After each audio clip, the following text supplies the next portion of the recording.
Hello everyone, Andrew here. Today I'm gonna show you how to bypass the factory reset protection on any Android phone. Now, here's the exciting part. The method we'll be using is completely free, simple, and easy to follow. I'll be guiding you through each step so that you can easily do it yourself. By the end of this video, I guarantee that you'll be able to bypass the factory reset protection on any phone with a 100% success rate. So, let's jump right into it. Okay, so the next step is to use this website to remove the factory reset protection lock from your Android phone. To do this, you'll need to provide 3 important details: your phone's exact model, its IMEI number, and a valid email address where you can receive notifications. Now, you might be wondering how to find your phone's IMEI number. Well, there are several ways to do this. You can check the back of your phone, the original box it came in, or even your carrier's website. Your account details may also have the IMEI and serial number of your device.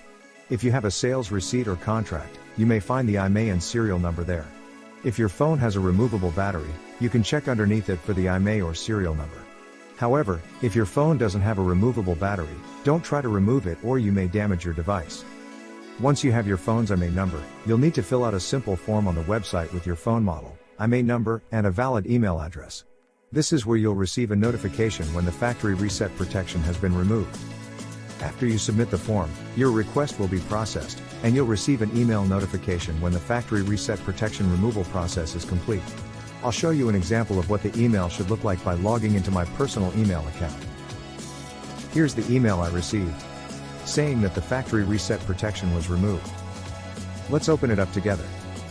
The message confirms that the factory reset protection has been removed. So all you need to do now is restart your phone, and after the restart, the factory reset protection will be bypassed, so you don't have to enter your account details. If you want, you can now add any other account to your phone. As you can see, it's very simple to bypass factory reset protection without installing any expensive software or using methods that erase your smartphone's data.